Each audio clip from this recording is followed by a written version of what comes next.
Bien, vamos ahora a la tercera presentación que se llama, ambientes de aprendizaje y cómo actuamos los docentes.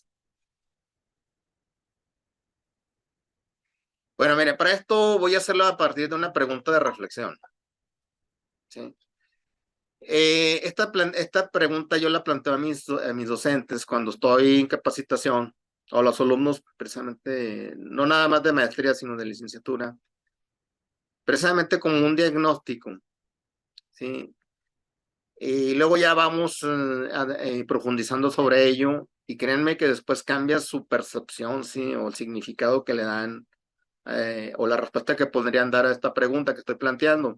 Dice, ¿qué impacto se tiene en los alumnos cuando el docente no es consciente de los paradigmas que promueve en los ambientes de aprendizaje?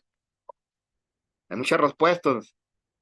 Vamos a contestar esta pregunta a través de un cuento, porque este cuento, de manera muy sutil, nos va a ayudar a poder precisamente reflexionar y a tener una respuesta un poquito más consciente de ello, ¿sí? Este cuento se llama El pequeño niño, su autora es Helen Buckley. Helen Buckley fue una pedagoga norteamericana, también fue escritora, ¿sí? Del siglo pasado. No recuerdo exactamente, pero se destaca mucho en los años 50, esta pedagoga. Y bueno, dentro de todos sus cuentos y libros que ella escribió este cuento que me parece muy interesante, muy reflexivo. Se llama El pequeño niño o El niño pequeño. Lo voy a leer. Una vez un niño pequeño fue a la escuela. Era bastante pequeño y era una escuela bastante grande. Pero cuando el niño pequeño descubrió que podía entrar a su salón desde la puerta que daba al exterior, estuvo feliz y la escuela ya no le parecía tan grande. Una mañana, luego de haber estado un tiempo en la escuela, la maestra dijo, hoy vamos a hacer un dibujo. Qué bueno, pensó el pequeño. Le gustaba hacer dibujos. Podía hacerlos de todas clases. Leones, tiburones, pollos, vacas, trenes y barcos.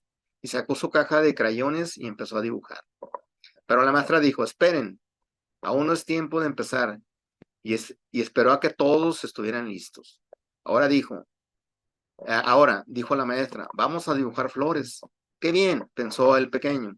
Le gustaba hacer flores y empezó a hacer unas flores muy bellas con crayones rosados, naranjas y azules.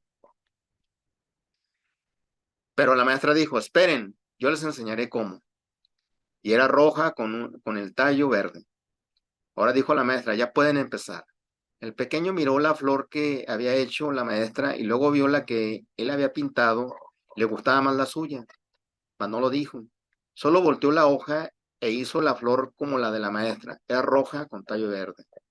Otro día, cuando el pequeño había la puerta desde afuera, la maestra le dijo, hoy vamos a hacer algo con arcilla. Qué bien, pensó el pequeño. Le gustaba la arcilla. Podía hacer toda clase de cosas con la arcilla. Empezó a estirar y revolver la bola de arcilla. Pero la maestra dijo, esperen, aún no es tiempo de empezar. Y esperó a que todos estuvieran listos. Ahora dijo la maestra, vamos a hacer un plato. Qué bien, pensó el pequeño. Le gustaba hacer platos y empezó a hacer algunos de todas formas, tamaños. Entonces la maestra dijo, esperen, yo les enseñaré cómo. Y les enseñó cómo hacer platos, ¿sí? Y, y muy pronto el pequeño aprendió a esperar y a ver y a hacer cosas iguales. Y muy pronto no hacía cosas de él solo. Luego sucedió que el niño y su familia se mudaron a otra ciudad y el pequeño tuvo que ir a otra escuela. Esta escuela era más grande que la otra y no había puerta del exterior hacia el salón. Tenía que subir grandes escalones y caminar un corredor para llegar a su salón. El primer día que estuvo allí, la maestra dijo, hoy vamos a hacer un dibujo. Qué bien, pensó el pequeño, y esperó a que la maestra le dijera qué hacer. Pero la maestra no dijo nada, solo caminaba por el salón. Cuando llegó con el niño, le dijo, ¿no quieres hacer un dibujo? Sí, contestó el niño. ¿Qué vamos a hacer? No sé hasta que lo hagas, dijo la maestra. ¿Cómo lo hago? Preguntó el niño. Como quieras, dijo la maestra. ¿Cualquier color? Preguntó el niño. Cualquier color, dijo la maestra. Si todos usaran los mismos colores, ¿cómo sabría quién hizo y cuál era cuál? No sé, contestó el niño y empezó a hacer una flor con tallo verde. Autora Helen Buckley. Bien, este cuento es muy potente, sí, para poder reflexionar precisamente sobre el actuar docente. Aquí hay dos maestras, una primera maestra que atendió al pequeño niño, al niño pequeño, y hay una segunda maestra. Pero también, vámonos más allá, hay un ambiente, una primera escuela que era más pequeña y una segunda escuela que era más grande, sí. La primera escuela, la primera maestra promovía actividades lúdicas y tenía una planeación, sí, muy sistemática. Sin embargo, restringió al pequeño niño, sí. El segundo caso, la maestra trata de observar o diagnosticar las potencialidades del niño, pero observa, se da cuenta que el niño está muy condicionado, ¿sí? Sí, cuando el niño anteriormente, en el primer escenario, en el primer ambiente, él era muy creativo, muy autónomo, él hacía cosas que él quería desarrollar y por creatividad propia, ¿no? Pero fue condicionado precisamente a reproducir, ¿sí? Entonces, aquí es precisamente donde nos damos cuenta de los paradigmas de ambas maestras. Cuando yo pongo esta reflexión o este cuento con mis docentes, muchos critican a la primera maestra, pero fíjense, la primera maestra es una maestra que va organizada, ¿sí? Es una maestra que lleva a todos de la mano, es una maestra que promueve actividades lúdicas, hablaba de dibujar y hablaba de hacer figuras, sí, con arcilla. La segunda maestra solamente daba un objetivo, sí, que era hacer algo, pero no les decía cómo. También eso que también hay que tener mucho cuidado, porque la segunda maestra pudiera ser como la que todos quisiéramos ser, ¿verdad? Pero también hay que tener mucho cuidado, o sea, aquí también obedece otro paradigma. Precisamente estas dos formas de actuar de las maestras obedecen a paradigmas como los que hace rato se había explicado. Se ubican en teorías del aprendizaje, ¿sí? Una podría ser el conductismo y la otra podría ser el humanismo, ¿sí?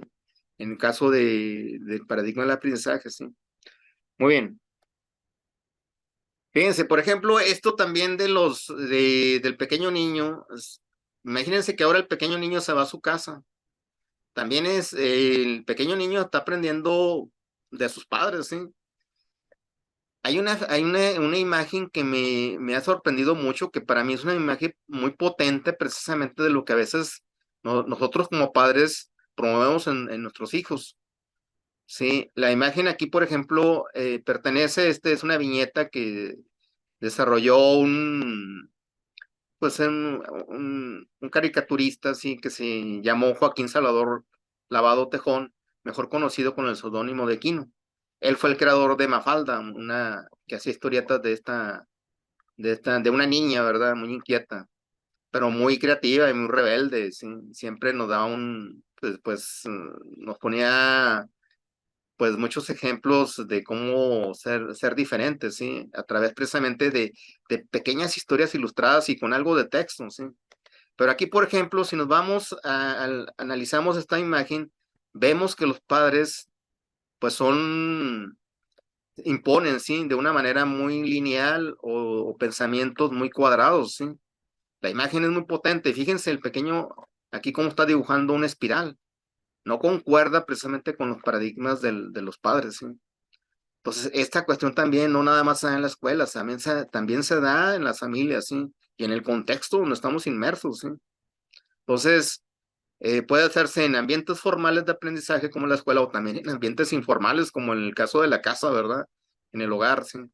Entonces, es muy interesante esto, cómo todavía sin la escuela lo estamos condicionando y luego vamos a la casa y seguimos condicionándolo, pues el niño va a tener un crecimiento muy limitado, ¿sí? O a tener prácticamente una sola visión en la vida, ¿sí? Cuando pudiera tener muchas, ¿sí?